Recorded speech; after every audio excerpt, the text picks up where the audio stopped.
Today, this is Rich Harshaw. We are here for, what are we here for? Strategic Marketing Webinar. I forget which one it is sometimes. And we've got a little bit different take on this than normal. We are going to do what I simply call quick picks, which is where I'm going to go through a little bit of a lot of different things, and there's really not a rhyme or a reason. One thing doesn't necessarily have anything to do with the next thing. And it's just kind of a fun little grab bag. And judging from the response, we've had more signups for this webinar for the live participation than many of the other ones we've done. So either everybody's really interested or everybody's really curious, or somewhere in between. So let's go through a couple of ground rules with how this is going to work. Number one, this is really one of those kinds of things that's more of what I call a thought spur exercise. Meaning I don't necessarily anticipate that you're going to find direct application in a lot of the things we're going to talk about. However, I think there's a lot of principle-based learning to be done here. So what I want you to be doing is, as we go through some of these principles, excuse me, I want you to be thinking about how they could apply to your business. Some of the things that we're going to talk about may not apply to your business at all. It may be just not even a fit because of what you do, and just not a good fit. So just keep that in mind. Hopefully the idea is, as we go through this for the better part of an hour, that you'll find some things that you can take and run with and implement into your business. Because of the nature of this call, I had said on the preview that we were going to do 15 items, and I started getting really nervous about that. It just seemed like too much. If you start breaking down the math, that you know, if we're trying to get through this in an hour, that just doesn't give us much time. So I've actually broken it down to 10 items. So we're going to go through 10 items. We're going to talk about many of the ones that were listed on the promotional and a couple that weren't. We're going to talk about, in the following order: ad sizes, looking official, contest do's and don'ts, design tips, starring in your own ads, how to make people like you, using toll-free numbers, profiting from your competition, using iPad in your business, and some negotiation tactics. So truly a potpourri of different kinds of topics. And if we end up going too short, which almost never happens with me because I always find a few things to pontificate on, then I guess we'll just end early. And if we end up going long, then we'll be glad that we didn't actually go 15 deep and we stopped at 10. So that being said, let's go ahead and jump in with the first one, which is ad sizes. Ad sizes, and the rule of thumb is that usually bigger is better, but not always, and not necessarily bigger is better. And I'll give you a couple of contrasting ideas. But generally speaking, bigger is better, particularly in print media. And as it says on the screen, and as you can imagine, size is a major factor in interrupting somebody. Anytime you've got a decision to make, should I buy a little bit bigger space, the answer is almost universally going to be yes, because obviously if people don't see your ad, they're not going to respond, and people tend to equate biggerness with betterness. If somebody has spent more money, they're probably a more substantial company. This is not always the case, but it's a generalization that I'd like for you to keep in mind. If anybody is still buying Yellow Pages ads, you don't have to be a full-page ad necessarily. You just need to be bigger than the other competitors. If you're in a magazine or a newspaper, let's talk about newspaper very specifically for a minute. Newspaper, what you want to do is, if possible, you want to have an ad big enough to dominate the page. In other words, you want your ad to be the biggest item on the page. We've got a client that does a lot of newspaper advertising in the Northeast, and one of the things that they do that I think is super effective is they use what's called a half-page vertical ad. Now, a half-page vertical ad is a half a page, but instead of using the top half or the bottom half of the page, it actually splits it and it runs the full height of the page, which gives us a lot of very significant design challenges. It's 21 inches tall by, I think, 5.5 inches wide or something like that. And it's very difficult to design an ad that's so tall and not very wide, relatively speaking, but it gives you a lot of space and it jumps off the page, because what they're typically going to be forced to do is put news items on that side, which are going to be in black and white. Our ad is always going to be in color, so we've got this contrast on this vertical half-page ad, and we've also got just the sheer size of it, so it jumps out. What I don't prefer in that same situation for the same money is a regular half-page ad where they're going to put you at the top or at the bottom. Now, that being said, I'm going to actually give you a little bit of contradictory advice, something that you can test, but I think you'll find this to be interesting. It's called the two-half strategy.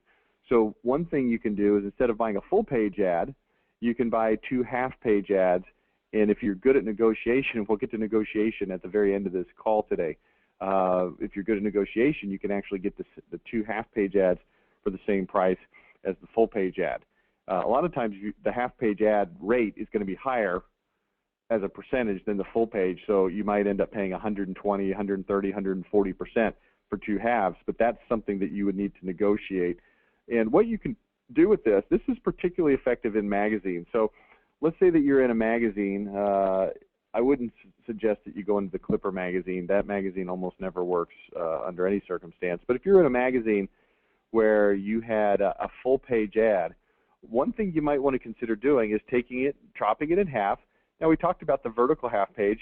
That's a lot more effective in a newspaper because the ad is not only an interesting shape, it's also ginormous. In a magazine, I probably would recommend that you do this. You take a half-page ad, a traditional half, and you insist as a part of your negotiation that the ad be on the top of the page, and then take another half-page ad and put it somewhere else in the magazine at the top. You've now got two ads. You've doubled your frequency. You've doubled your likelihood of getting seen. And as somebody looks at the ad, they look at the top of the page first. And the fact that you don't have the bottom of that ad on that page almost really, in reality, doesn't really even matter. So now you've got double the coverage for the same price, and we've used this very effectively with multiple clients. Now, here's what I did not just say. I did not just say never run a full-page ad. I didn't just say don't run a vertical half-page ad in a magazine. I'm just giving you some ideas, some things to play with and to test and to think about to get more effective. If you could take your same budget and now you've got two ads, that might be more effective. We found that to be the case. Another idea is what I call carpet bombing. And this is where we take that idea of two half-page ads and we take it even further. And we take perhaps 7 or 8 or 10 smaller ads, maybe as small as business card size ads, and we sprinkle them throughout the publication, preferably in some sort of a high visibility color, so that people start to notice them as they're flipping through a magazine or flipping through a newspaper. They start to notice this and go, oh, wait, hey, I keep seeing this, and it becomes unusual. The reticular activator finds it simply because it pops up. If you see this on one page, not that big a deal. You see it on 2, not that big a deal. 3, 4, 5, 6, 7. Let's say it's a 32-page paper and you're in there 6 times. And as they're flipping through, they're going to see it. Each of the ads can be similar in its look, maybe have a different headline, maybe have a different hot button, but they look the same and people will start to notice that. I call that carpet bombing. It's just dropping a whole bunch of little things instead of one big, huge bomb, okay? In ad sizes, the bigger, the better. The big bill. If you're not using big bills in your business, then you need to call Dale Gurria and ask him about big bills. Now, not every single business can use a big bill, but a lot of you can. And the big bill is a 17-inch tall by 7.3-inch wide door hanger. And I'll tell you an experience we had just last week. I was on a call with a client, Chris Zorzi from A&A Services, and he had mentioned that he had ordered some big bills from us and they were coming, but he hadn't received them yet, but he was expecting them literally any day and maybe even any minute as soon as the UPS man came. And he was going to use them at his home show. Well, we got to talking, and as we were talking, he said, hey, the UPS man just came. Maybe that's the big bills. And I said, okay, you know, whatever. Didn't think much about it. And as we kept talking, he mentioned that they have some they do canvassing, and they wanted to do some door hanging. And he said, hey, we've already got something like 30,000 door hangers that we've already pre-printed, so we'll just use those. And I said, well, I really think you should consider using the big bills. And he said, well, you know, we've already got these 30,000. I said, Chris, do this. Go downstairs. He told me it was downstairs where the UPS man had dropped the package, and grab one of those bills, and I want you to look at that thing. He said, okay, and I literally waited for him on the phone. He went down, he opened the box, and he came up, and the first thing he said when he got back on the phone was, wow. And the reason he said wow is because the thing is ginormously, freakishly large, and you can't appreciate it until you're holding it in your hand, how cool it is, how interrupting it is, and it gives you a good glimpse into why it works so well. So if you're going to be in an in-person environment, home shows, trade shows, door knocking, events where you're going to be seeing people face to face, I recommend using the big bill. In fact, even if you say, well, I'm in a more professional environment than maybe that contractor is, it doesn't really matter. Why not build a 17-inch by 7.3-inch wide deal with money on it and hand it out to professional people? It's still going to get attention. It's still going to be cool. It doesn't cheesen the thing. I'd consider doing it. Okay, same thing if you're going to be knocking doors. Put the big, fat, huge door hanger on there. Now, broadcast media, let's talk about that. This is an interesting concept. Broadcast media, the bigger the better. Well, does that mean that the longer our ad is, the better? And my recommendation is this. The longer your ad is, the more you have time to say what it is you want to say. And it's extraordinarily difficult to say anything meaningful in 10 seconds or 15 seconds. 30 seconds is very difficult. 60 seconds, which is a standard commercial for radio and TV, is hard enough. But what I would recommend is that you start with 60s, and as you get your brand more established on that particular media, then you can start to sprinkle in some shorter ads, 30s or maybe even some 15s. But you want to make sure that the lion's share, particularly as you're new on that station, are the longer ads, because it gives you more time to communicate your message. Then you can start to get your frequency up and get your impressions up at a cheaper price by sprinkling in some shorter ads later. Okay? Last thing, trade or home show booths. This is the question about, does it make sense to go to a 20-foot booth instead of a 10-foot booth? And the answer, quite frankly, is yeah, it does. It costs more money. Yeah, you have to have a bigger banner and all that kind of stuff. So there's some costs involved with that you may want to carefully check through. I'm not telling you to just close your eyes, do what I say without thinking through the ramifications. I'm telling you that if you'll think through it, at least you'll have a good idea of what you could be accomplishing. And the fact is, the bigger the booth, the more room you have to put cool stuff, to talk to people, to get people in there, and it just looks more impressive. People equate size to importance and to how good you are. So let's move on. Let's get to looking official. And as you can see on the screen, everything looks official with tiny leaves around it. That's probably true. And this operates on the principle of authority. Principle of authority simply says that people are going to tend to be influenced by people that they perceive to have authority. So here's just a couple of quick pick ideas for you. Number one is you can mail something out in a government-looking mailing envelope.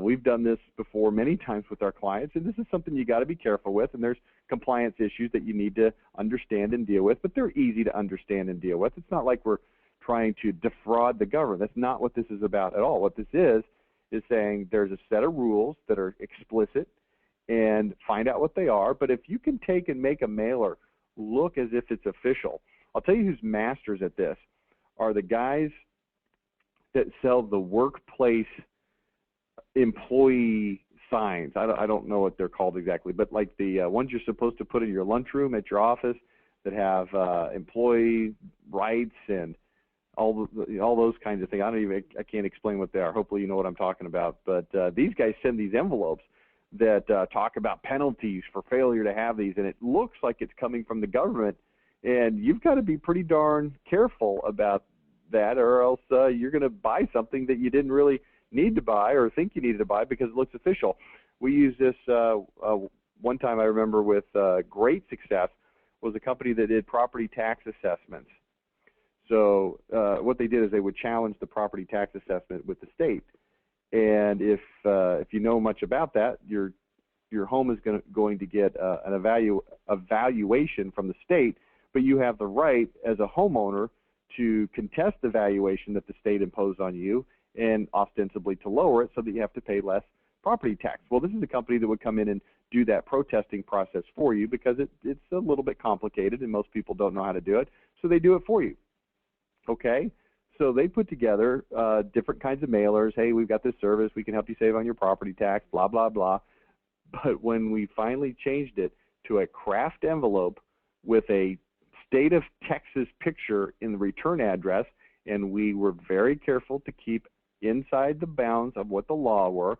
But when the person got it, it looked like it was a tax message from the state of Texas. The opening ratio was very high, and the compliance was about 5%, up from about 1% with traditional envelopes. So this is just something to think about and to look at how it maybe could work in your business. Let's go to another concept, door hangers. We've seen door hangers that have sort of this official look that have also been effective. I won't dwell on that topic. Let's keep moving along. Check mailers. We do a lot of check mailers for our clients because check mailers look like they're coming from somebody sending you a check, and it gets opened because it looks official. So think about the check mailer. They're usable in a wide variety of kinds of businesses and situations. You do have to be a little bit careful with them in terms of not making people angry when they open it and find out it's a fake check, but there's some ways to get around that. It's not that big of an issue, but just something to keep in mind. Contests. Okay, looking official as it relates to contests. What was I going to say about that? I can't even remember. Looking official as it relates to contests. I can't remember. We're going to skip it. It's okay. Phone scripts. Okay, let's talk about phone scripts. What we're talking about now is telemarketing, whether to a prospect database or to a customer database. And what we want to do is we want to use some assumptive techniques to appear to be official. So let me give you an example. This is one that we put together for an insider member who was an air conditioning company. And we call, and it says, "Hello, I'm calling to schedule your annual tune-up for your air conditioning system that is required by the manufacturer to keep the comprehensive warranty from defaulting. To maintain your warranty, a comprehensive 21-point precision tune-up is required. The tune-up takes about 1 hour and requires somebody to be home so we can inspect both inside and outside. According to my records, the tune-up needs to be completed no longer than October 21st to retain preferred status. The comprehensive 21-point tune-up normally costs $149. However, if it is scheduled for sometime in the next 10 days, we'll perform it for the same price as the standard tune-up, which is just $89. We have availability both during the day, after work hours, and some limited weekend spots. Which works better for you, daytime, after work, or weekends?" Now, there's some objections that will almost certainly come up from a percentage of the people we make this call with, but here's what we're doing. We're calling, and we never said we were with the manufacturer, and we never actually said who we were with, but we were calling on a point of truth, which is if you don't get regular preventative maintenance, your warranty can become null and void. And we're just calling as a matter of fact that we need to get this set up for you. Okay? So think about that. And we've used this with quite a bit of success in lots of different areas. We've used it with some companies that sell insurance. And what we're trying to accomplish in these situations is to let people believe that they've got to do something, and we're the controlling agency or board or company that needs to make that happen. So it's really more of an assumptive type close. So that may or may not work for you. If it doesn't work for you, don't worry about it. It's just one of many things that we're here to talk about today. Let's talk about contests, do's and don'ts. Do you run contests in your business? Well, the first thing is if you're going to run a contest, make the prize seem worthwhile. I've seen companies come up with prizes. Hey, we've got this contest, and you can win a $10 gift card. I'm like, what? Why would I spend my time to enter something that has such a measly payoff, knowing that you're probably going to hammer me with email, but yet for such a small payoff? So make sure the prize seems worthwhile. We do a lot of work with home improvement contractors. I typically tell them, do a home improvement giveaway. Make the giveaway $5,000. You can amortize the cost of that over multiple events and multiple promotions, and you only have to do the giveaway maybe once a year. And if it's a $5,000 giveaway and your hard cost is $2,500, and you multiply that by 12 months, it's only $200 a month that you got to throw into a little fund. It's not that big a deal, but make sure the prize is worthwhile. You could, for $10,000, you could do it for $400 a month. Okay, so think about that. I recommend that you hold giveaways, not sweepstakes. The reason is a sweepstakes sounds like something that nobody ever wins, that McDonald's would do. You ever joined a sweepstakes at McDonald's and won? course you haven't, because nobody wins them. The truth is, somebody wins them, but there's so many billions of people entering that if they choose 200 winners, the chance of it being you is basically statistically zero. It's the same as you winning the lottery, which you haven't yet, and that's the same reason you don't win sweepstakes. A giveaway just sounds more winnable, so it's more likely to get people to want to enter. Also, let people know that it's local, if it is indeed local. If it's a national giveaway, then don't say that it's local, because that would be untrue. But what you can do is, if it's particularly, let's again go to the home improvement example, we've got a local giveaway. We've got a giveaway for $10,000, and we've got guaranteed local winners. And then people look at it, and because it's a giveaway, not a sweepstakes, and because it's local, the feeling that they might actually win is higher, okay? Now, this is where a lot of people fall short. When you get a winner, use it for publicity. Post it on your website. Here's who we gave the prize to. Here's a picture of us fulfilling on it. Here's us handing one of those big, huge checks to them. Whatever the deal is, make sure that you use it for publicity. Send it out to your email list, okay? Use proper follow-up. Now, here's what I mean by this. There's a couple of different ways to use this, but the principle goes down to this one thing. If you've got a giveaway, you can give the prize to whoever won, obviously, but then you can give valuable first prizes or second prizes to everybody else. And as far as they know, they're a winner. And now it allows you to contact people either via email or telephone or through the regular mail. And it allows you to call them and say, I'm calling to let you know that you're a winner. Now, there's an example of this in the book, Monopolize Your Marketplace. I don't have it handy to give you the exact details, but it's a contest that was run by a golf course with a driving range, and the main prize was some big giveaway that was worth a lot of money per what I said here, make the prize seem worthwhile. But then everybody else who didn't win the prize, we sent them a letter that says, I'm sending you this letter to let you know that the winner of our giveaway was John Stevens, and he was thrilled and he enjoyed his golf weekend package. Fortunately, there were first prizes, and I'm also writing you to let you know that you're a winner. Your prize is 2 buckets of range balls for free, no obligation, no other purchase required. All you have to do is bring this letter in anytime, and you can redeem it for your free range balls. Now, you say, well, I don't want to give away free range balls. Okay, fine. Then don't do a giveaway if you don't want to give stuff away. But the idea here, obviously, is to get people in. But because it's been positioned as a giveaway, and because I've positioned you as a winner, they're a lot more likely to take you up on that, okay? So think about that. Here's another thing you can do is you can rig your winners. Now, obviously, if you've got a first prize giveaway, then you can give that to just about anybody you want. But you can also rig your grand prize winners.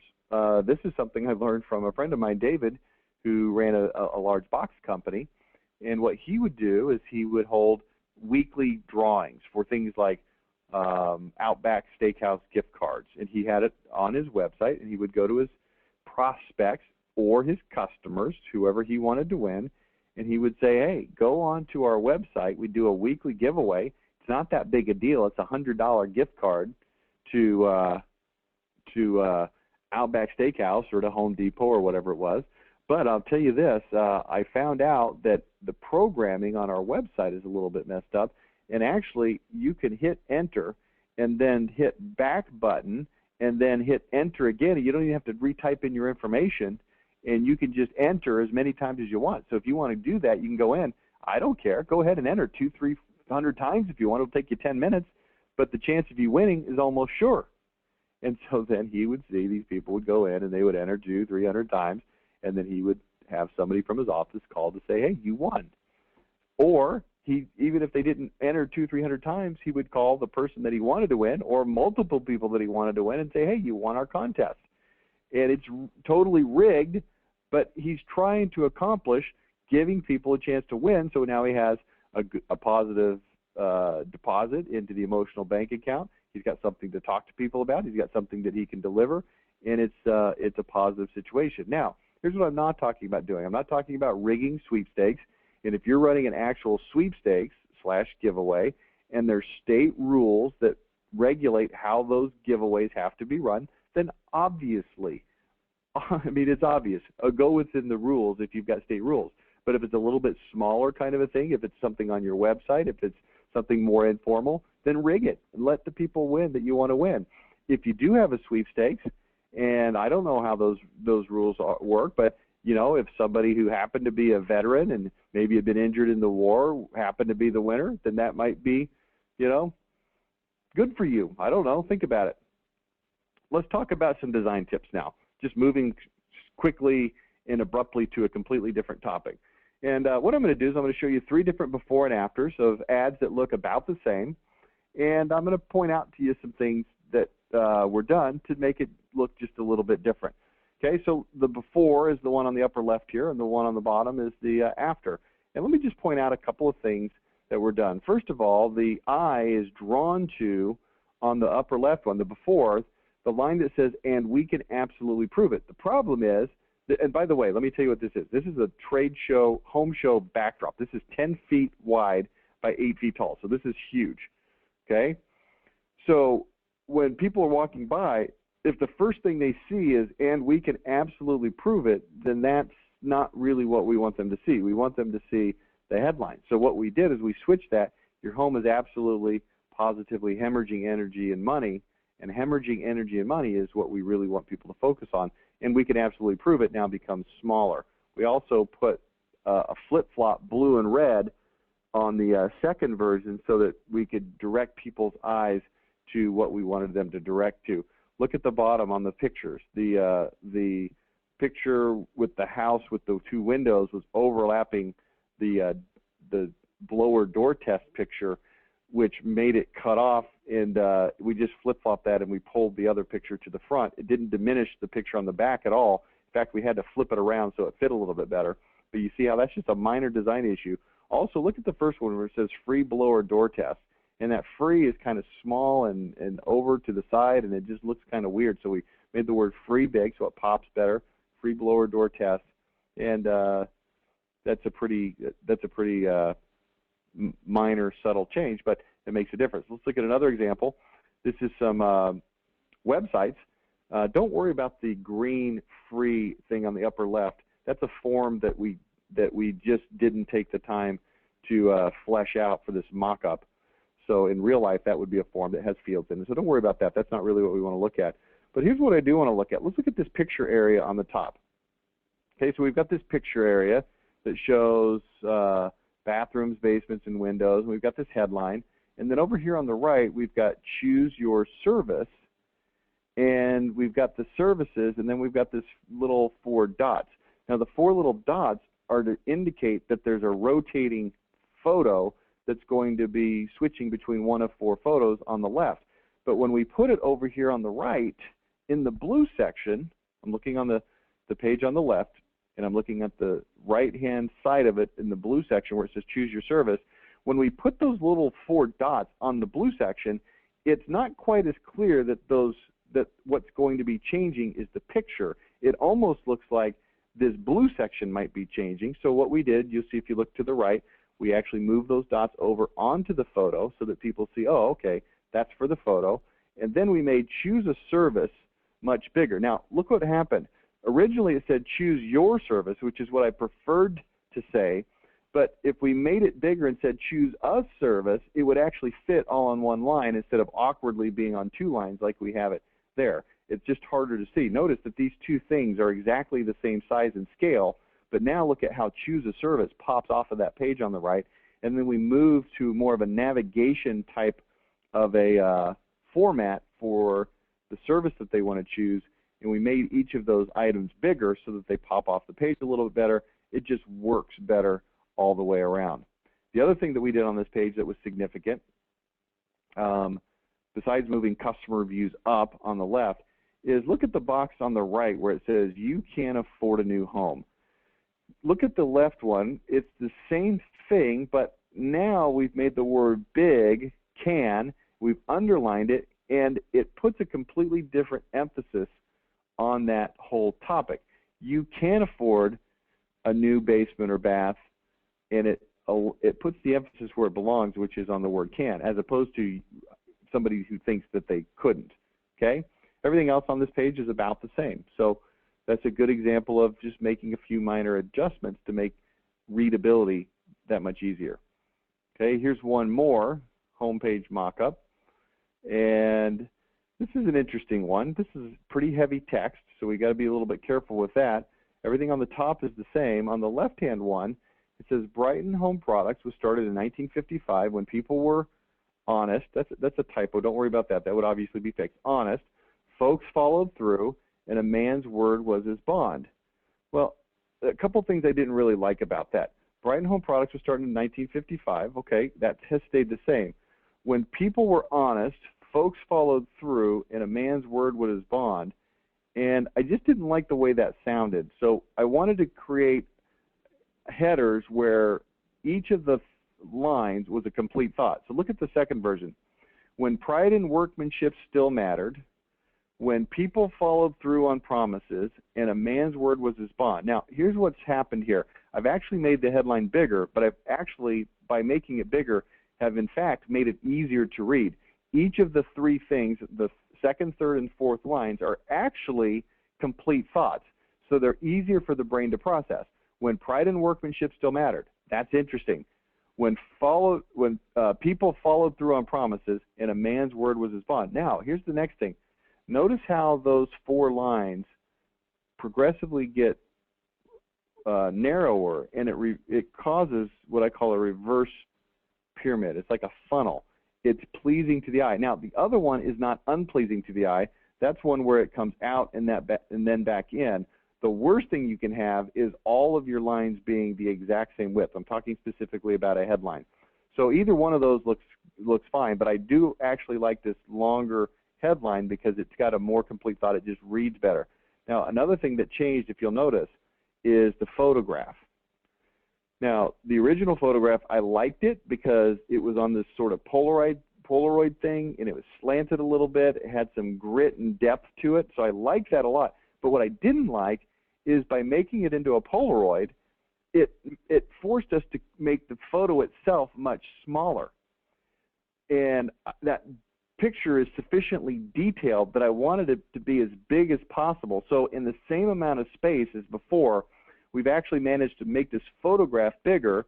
We put these little photo album corners on it to make it look still sort of like an old-timey thing, so that we enhance that, sort of the same thing that the Polaroid was accomplishing, just a different treatment. But we do now have this larger photograph that is potentially more easy to see and tells our story a little bit better. Okay, so that's just a little teeny thing, but I want you to think about those kinds of things. Now, let's look down on the Brighton Articles of Faith. And I didn't really like that font, the Brighton Articles of Faith on the left. It's very blocky and bold, but it seems to me like Articles of Faith ought to be a little bit more touchy-feely, a little bit more soft, and not quite as in your face, because, you know, these are articles of faith. So we simply took and we left the word Brighton, because that's bold and that's strong and that shows strength, but we softened up this articles of faith thing so that it looks more akin to what it actually is, which is something that's down home and feel good and touchy-feely. So I like that minor change there. We also notice put bullet points by each of the items in the article of faith so that they're just a little bit more reader friendly. These are called very, very minor changes, okay? Everything else on this stayed pretty much the same. Not a lot of other things going on. But those minor changes do make a difference. Okay? Let's now switch gears once again. We are on topic number 5 out of 10. You know, we've got about 25 minutes. We'll see how this goes. And let's talk about starring in your own ad. Should you star in your own ads? And the answer is maybe you should. First thing you got to do is an honest evaluation. Are you appealing? Okay? Now, this is really an uncomfortable topic for me to have with clients sometimes. Are you appealing? Now, here's what that doesn't mean. That does not mean that you've got to have movie star good looks. In fact, one of the most effective company owners that was on a TV commercial that I've worked with personally was a guy who ran a sunroom company who weighed about 380 pounds. The guy was just huge. And when you saw him on TV, though, you didn't really look at him and think, wow, look at that big fat guy, because he was indeed a big fat guy. I mean, politically correct, that's probably not the right thing to say, but it's what people would notice about this guy, okay? When you're 380 pounds, people are going to notice it. That's just a fact. But here's the thing. He was so soft-spoken and sounded so friendly and had such a command of what he was saying, but the command was not as important as just his friendly, soft-spoken, down-to-earth, this guy would never lie to you in a million years demeanor, that it was extremely effective. In fact, he went on to get that weight loss surgery, bypass or something like that, and he started exercising a lot, and he actually lost like 200 pounds. He got down under 200, and it almost diminished it a little bit. But his approach and his voice and all those things, they still remained, very good. So what you got to do is just have an honest evaluation. I've got one business owner that I work with now that stars in a lot of his own ads, a lot of radio ads. We're now going into TV, and he's going to be on the TV ads.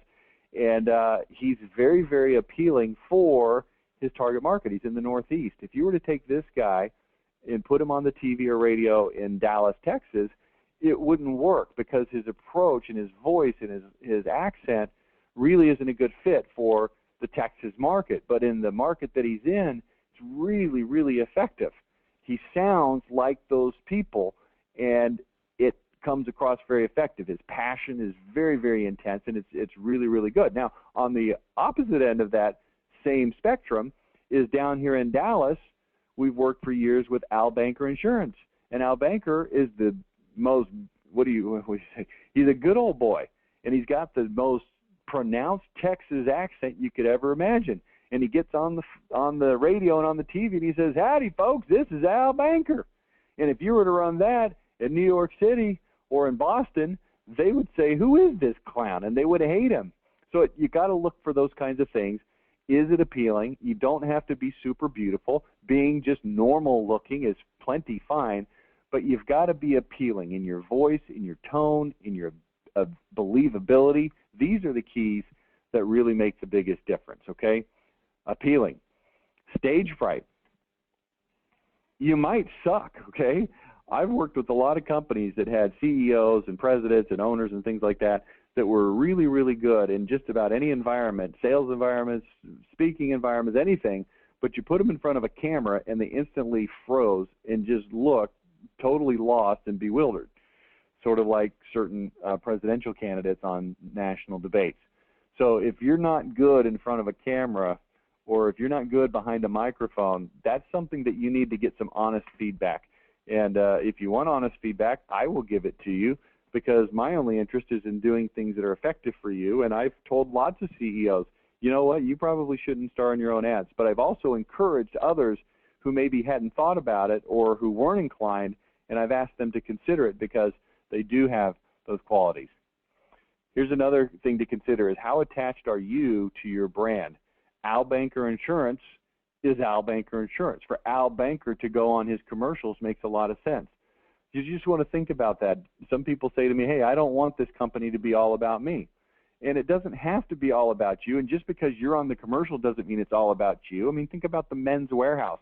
You've got George Zimmer, who's been appearing in those commercials for 20-something years, and we know he's affiliated with that business, and we know that he's got something incredibly close to do with that business, but you don't really look at Men's Warehouse and think, well, you know, this is George Zimmer's business, even though perhaps it is. I don't really know. So you just got to kind of think through those things. Look at this, though. You got to look forward. Positioning, selling your company. If you're going to plan on selling your company later, and you are in all the ads, you can't just switch that and turn that off later. So you need to think about that a little bit, okay? Next, this is what I call buying toilet paper at Costco. If you appear in your ads, you will become a celebrity. And some people like that. That works very, very, very well for some people. But this is what this is actually the same guy that I was telling you that had lost all the weight. He told me, it's bizarre. I'm on TV and I'm at Costco buying toilet paper, and people are coming up to me and going, hey, you're the sunroom guy. And you've just got to decide if that's something you want to deal with, because it will happen. I appear on a lot of radio commercials. Most of them, I don't tell people my name, so I'm fairly anonymous. But I've done commercials in the past on a national level where I say, hey, this is Rich Harshaw. I'm the CEO of Y2 Marketing, which is the name that we were recruiting agents under in the early 2000s. And I would get the most bizarre random emails from people, hey, I heard you on the radio.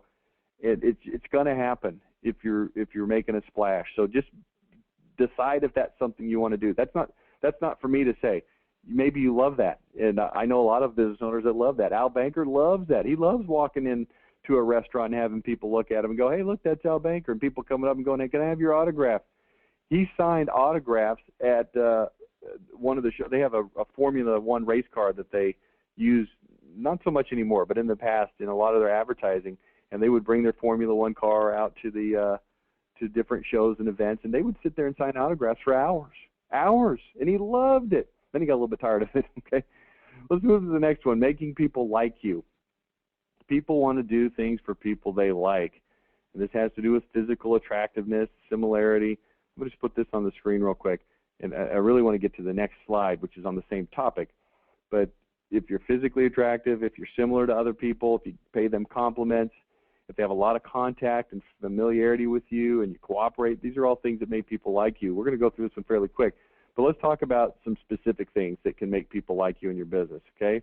First, being friendly on the phone. This is such a huge, huge issue. Being friendly on the phone can go so far for setting the tone of what people expect when they do business with your company that it's not even funny. So think very strongly about who you have on the phone, what their skill set is, and it's not just enough to be competent to know what to say on the phone. I'm talking about someone who just sounds like they are thrilled that you called. And we all know what I'm talking about, and we all know the kinds of people that you call on the phone, and they sound perturbed or miffed or put off, and you can't afford that, okay? Get somebody who's friendly on the phone. That's number one. Next, somebody who's friendly in person. I took my kids out to dinner yesterday evening. We were in a hurry. We went to Steak and Shake, and the waitress acted like she would rather be anywhere else on the planet than talking to me and my kids. And it's a huge turnoff. And this happens all the time in all kinds of businesses. If you're a company that deals with people in person, put high amounts of energy and effort, money, attention, training, hiring practices to make sure you've got the right people. Dress nicely. That probably goes without saying, but there it is. Graphic design. This is something that, this is like the dress, the clothes for your business, your brochures and your website and your postcards and everything else you put out there. Make sure it looks good, because it will have a dramatic effect on how people perceive your company, okay? Web design, same thing. Communication. Keeping people in the loop and letting people know what you're going to do makes a huge difference. Have you ever had somebody, when you're calling somebody on a company on the phone for something, and they just put you on hold and you sit there for 3 minutes maybe, and you don't really know what they're doing? Compared to, Mr. Harshaw, I need to go talk to John in a different department to see if I can get a resolution on this. I'm going to put you on hold. You might hear a couple of clicks, and you might be on hold for as much as 2 or 3 minutes while I'm researching this. Is that okay, Mr. Harshaw? Oh, yeah, that's fine. Just by telling me this, I now like them more, as opposed to the exact same 2 or 3 minutes on hold where by the end of it, I'm hating their guts. It's just about communication. I'm asking you to identify those types of areas and situations and make sure that you put communication in place. If you're working with a client and there's timing issues and you're running late for whatever reason, reach out to them and let them know, hey, you know what, I'm running a little bit behind. I know that we had talked about getting this together for you by Friday. It looks like it's going to be the middle of next week, and so I just wanted to, as a courtesy, reach out and let you know that I haven't forgot about this. I'm working on it, and I'll have it to you next week. This is called courtesy and communication, okay? Let's move right along. We've got 4 more things to talk about. Okay, let's talk about profiting from your competitors. This is a really interesting topic. Not everything I'm going to say right now is going to be particularly useful for every company that's on the call right now, but let's kind of dive into this and give you a few ideas. The first one is find stuff that they do well and copy it. Okay, and I think Apple and Samsung would be one of the best examples of this. Now, here's what I'm not talking about. I'm not talking about copyright infringement. I'm not talking about patent infringement. What I'm talking about is simply looking at your competitors, and instead of saying, well, they're a bunch of jerks, look at them and figure out what they're doing that's good. I would study your competitors intensely, and I would absorb any little minute detail that they do well, and I would inherit it, and I would adopt it into your company as a matter of routine practice. That just goes without saying.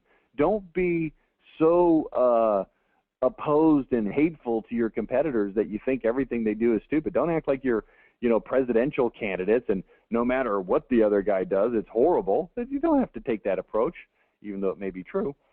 So look for things they're doing and copy it. Next, buy their unusable or unclosed leads. Now, this is a little bit tricky, and this is not super easy to do. But here's what I'm talking about. Think about this for a minute. If you have a competitor, look at what they sell specifically and try to figure out if it's possible that they will not service certain kind of customers that you service. Think about that for just a minute. They will not service certain kind of customers that you service. I'll give you a great example of this is in the insurance business. In the insurance business, I'm talking about auto, life, home, just regular insurance that you see advertised all the time. And I'll go back to the example of Al Banker. Here's a guy who services a part of the market that he calls tweeners. Now, here's what tweener is. It's not the low-end guy that has 17 traffic tickets that can't get insured, and it's not the highest-rated, A-plus rated driver who's never had accidents or tickets, who can get premium, what do you call them?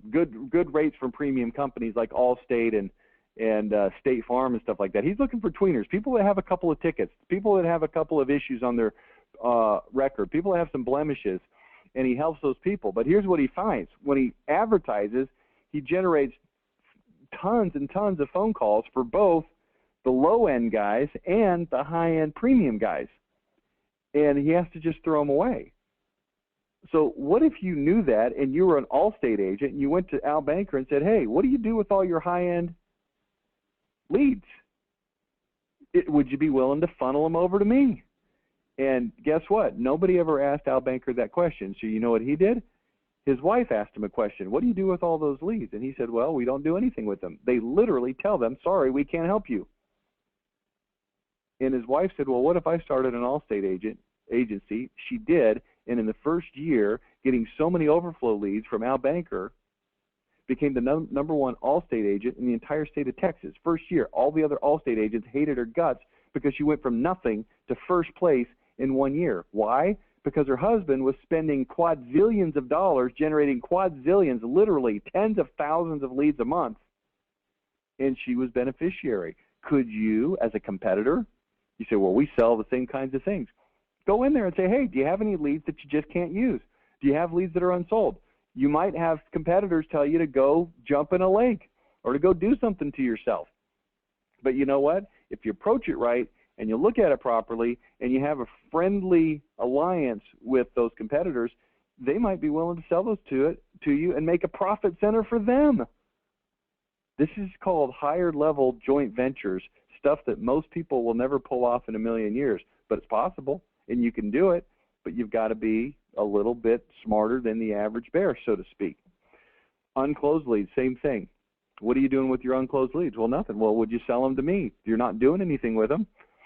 Next, benefiting from their advertising. Okay, this is complex stuff here, but let's go through it. First of all, look for any of your competitors that are advertising heavily but have bad phone numbers or URLs. Here's what that means. If somebody's advertising on radio or TV and they don't have a good phone number or a good URL, then you want to look at that and take advantage. You can exploit that. I'll give you an example. Let's say that you were a laser eye surgery company and your phone number was 972-341-8652 and you were spending $1 bazillion advertising on the radio, on TV, etc. if you were a competitor and you came on and you said, our phone number is 1-800-NEW-EYES, or our phone number is 1-800-800-8000, or our phone number is 1-800-LASIK-8, or whatever, then what's going to happen is people will see that competitor's advertisement. They will be compelled to do something, but because they can't remember the phone number, if you're also advertising heavily, they'll remember your phone number and you'll get the call even when the other guy was advertising. I have seen this happen in real, honest-to-goodness life. It's a very niched kind of a situation because it's not available for everybody. Not everybody has a major competitor that's advertising with a bad phone number or URL. We had this is back to the LASIK industry. This company was Dr. What was his name? Oh, it escapes me all of a sudden. Booth, Dr. Booth, Dr. William Booth. He was advertising heavily on TV. He had a URL, drbooth.com. His name was spelled Dr. Booth, B-O-O-T-H-E, drbooth.com. 1-800-Doctor. It wasn't 1-800-Dr. Booth. It was boothlasercenter.com. I asked him, why don't you get Booth Laser Center without an E in it? Booth without an E, lasercenter.com. And he said, because that's not how you spell my name. And I thought, you're just a dumb idiot, because everybody else spells the word Booth without an E. Just because your name happens to have one doesn't mean that everybody else knows that. So we literally went and bought Booth without an E, lasercenter.com, and started getting 50 hits a day from people that just simply mistyped the competitor's URL. We also suggested that he gets 1-800-Dr. Booth phone number. We found that it was available, amazingly, unbelievably, it was available. A guy was willing to sell it, and Dr. Booth said he didn't want it. So I went to a competitor and said, you can buy 1-800-Dr. Booth, and you could actually advertise, call 1-800-Dr. Booth, and every time Dr. Booth ran his ads, people would call 1-800-Dr. Booth because that's what they would have seen from the competitor. Do you understand how unbelievably silly this is? But it's possible. It's very niche. I'm not saying that you can do this because it may not be available, but it can be done. Look out for it. See what you can find, okay? Here's how else you can benefit from their advertising. If you see somebody that's advertising heavily, let's say that you're a David and they're a Goliath, and they're advertising huge on the radio or TV. Let's just talk radio for a minute. And let's say they've got a very heavy schedule and they're just blasting their airwaves out, and they're just doing their thing. Hey, we're the better company. Hey, call us when you need whatever it is we sell. Okay, just the regular kinds of ads that you would expect. You can actually go on there now. You can buy a much smaller, much more affordable schedule, and you can say things like, now, you got to be careful because the stations may monitor this and may not let you say this.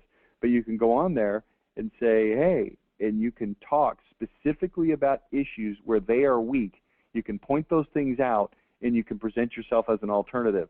In other words, you can be very granular and hit these people square on, punch them in the face, and you can, by using a little bit of money, can leverage their big amount of money, so that now every time those other ads come on, it brings up to mind these differences that you're bringing out in your small budget. You've got to be very savvy to pull this off, but it is possible. No, that wasn't the most detailed explanatory explanation in the history of explanations, but I think you get the general idea. It puts them on the defensive. Let's go to the next topic here, proximity. Here's what I mean by proximity. Profiting from competitors by proximity. If they are in a home show or in a trade show, put your booth next to theirs. Particularly, these are good David versus Goliath strategies. If you put your booth next to theirs, they're going to attract attention naturally because they're bigger, because they're an industry leader, because people already know about them, because they maybe have a bigger booth. And you position yourself right next to them so you can start to siphon their traffic when people see you. Ostensibly, you would have an MYM, awesome, identity-based booth, banners, all that kind of stuff. But you can benefit from their traffic. You can also do this with physical store locations, if that fits your situation. So they've got their store here, and they've got all the people that would come to it, and we can put our store right next to it, or right across the street, or very close in proximity, so that people can make a destination for our competitor, but then we can start to siphon that traffic from them. Same thing goes with advertising. If you see a competitor that's large, that's advertising, I already went through this strategy basically a minute ago, and they're in a certain place, then you may want to go there and compete head-to-head against them in that advertising arena.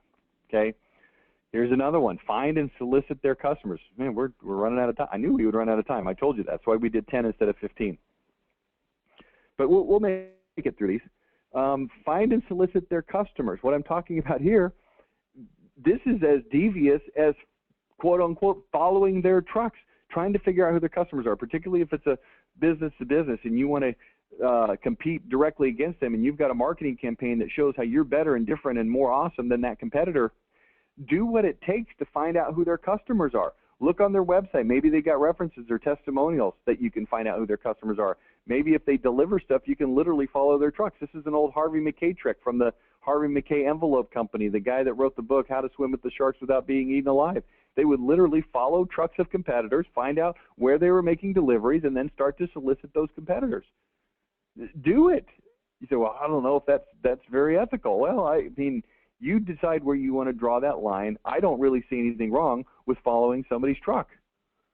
Now, what we don't want to do is steal proprietary information, of course, and all those kinds of things. But if a truck is a public thing, or if their website's a public thing, or if you can go to a trade show and see who they're talking to, or if they've published somehow somewhere their list of customers, I don't see any problem with that, because now what that allows you to do is go directly to those folks with a very specific argument against that company and for yourself, okay?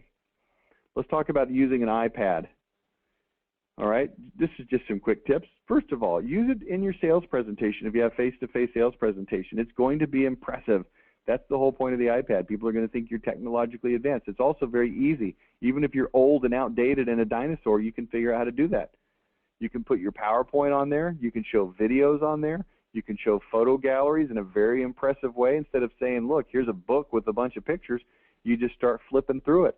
High definition color, high saturation of the color level. It's going to look awesome. Next, you can send people pre-positioning materials that are specifically designed to be seen on an iPad. So you put together a PDF, and there's software that you can get that will allow you to do the sliding thing. So think about that a little bit. Next, do your paperwork on an iPad. How impressive is that if you're doing the order placement process on your iPad? I'm not saying it's easy. I'm not saying you won't have to figure that out, but it would be impressive to the customer. You can also use them to give away. We've used iPads to give away with tremendous success to get people to upgrade and upsell to other higher price packages. So think about that. Next, if you're at a show or some face-to-face canvassing in-person scenario, you can use the iPad to do your scheduling through a scheduling application where you schedule your salespeople right there on the spot. Again, not only is it efficient for your company, it's impressive to your prospect. And then you can look into creating an app. It's really not that expensive to create iPad apps. I won't get into that in detail, but stick that in your pipe and smoke it for a minute. Now, somewhere along the way here, we missed toll-free numbers. I'm not sure how we missed toll-free numbers. I'll talk about it here in a second, I guess. But let's do this last one, negotiation. You heard me talk a lot about aim and flame negotiation. I don't really want to spend time on that. Just briefly, what it is making an offer to I'm talking specifically about negotiating media here, okay? You can use it for other things, but specifically for negotiating media, you make them an offer, you bring them a check that's filled out that's worth a lot of money, and if they don't do what you want them to do, you burn the check with an aim and flame right there in front of their face. It's dramatic. It works. But I want to talk to you about this one here. This is what I call the deliberate holdback. This is a negotiating technique. Here's how it works. First of all, negotiate a deal for 30 to 40% less money than you're willing to spend. So let's say you're willing to spend $10,000. You would go in there and you would start to negotiate a deal in the range of about $6,000 to $7,000. And as far as they knew, this is all you're going to spend. And you let them know, hey, I've got this limit. I can't go higher than this. And you negotiate the very, very best deal you can at the $6,000 to $7,000 range, okay? So that's step one. Next, beat them up as much as possible. That's part of step one. Step 2, then offer to spend 30 to 40% more. So now we go into say 10,000, but with major concessions. And here's the key: you are going to make them the offer. So in other words, here's what you do: you get your $6,000 or $7,000 deal, you negotiate it for a very, very favorable deal. Then you go back and say, hey, you know what? If I give you $10,000 instead of $6,000, here's what I want you to give me. Now, here's what happened. Number one, you've already invested them emotionally in the negotiation process to get what you felt like and hopefully they felt like was a worthwhile deal. Now you're going to go back to them. You're going to offer them more money, which they're going to like, but you're going to ask for about 30 to 50% more concessions proportionately than they were already willing to ask, that they were already willing to give. So let's say that for $7,000, you were able to negotiate something worth $10,000, okay, however you want to measure that. Well, now when we go back for $10,000, we want to get maybe $17,000 worth of value. Now, this works really, really well because the other party is going to feel like, well, if I don't give them that, which I want that, and it's more money, and so we're more willing to be flexible, but if I don't, then I might lose the whole deal altogether. And now, not only am I losing a $7,000 deal, I'm losing a $10,000 deal. And it's very, very powerful. Now, the key to this, to pull this off effectively, you've got to be very in tune with what is really, truly, realistically the breaking point of the negotiating partner. And you've got to push them very close to it on the first part of this. Then when you come back with more money, you've got additional leverage to push them maybe even past that breaking point. But now you put them in a very interesting, precarious situation because you're offering them more money, and they're very much more likely to go past their breaking point. This is my experience over and over again. But here's the key on this. Look at the last point. You are making the offer to them. This is not, hey, come back with your best shot. This is you being confident in where that breaking point is and then going past that. But see, it's not just a win-lose situation. It's a win-win. You're offering them more money. Now, the key is, right, what? You were going to offer them that much money all along. If you start where you were going to start, if you start at $10,000, then you lose all the power to be able to do this, okay? And I promise you, you'll get a better $10,000 deal doing it this way than if you just go straight in negotiating a $10,000 deal, okay? This is something that I almost always do with all of my clients, okay? It works really, really well. Okay, somewhere along the way, we missed a conversation about toll-free numbers. I talked about it on the TMAC the other day, so I'm going to let that suffice. Do me a favor. Just I don't normally ask for this favor, but I see we got a large number of people on the call today. Shoot me or Judy an email and let us know what you thought about this quick pick kind of a strategic marketing call. I've never done it before. We've been doing these calls for 4 or 5 years now. This is the first time we've done it, but I kind of enjoyed it. I see the participation is really high. So if you like this, just let us know. I mean, you don't have to like every single thing. I mean, maybe there were some parts of it that were boring, but if you like this format and you'd like to see it done again, let me know, and we might schedule this once or twice a year just to keep things a little bit interesting. So I appreciate you being on the webinar with me today.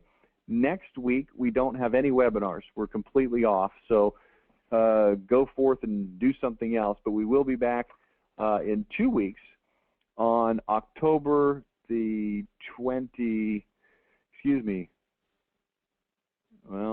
October the 18th with our Innovation Hour call. We're going to talk about Walt Disney, so that ought to be interesting. So thanks so much for participating, and we'll talk to you then. See ya. Bye now.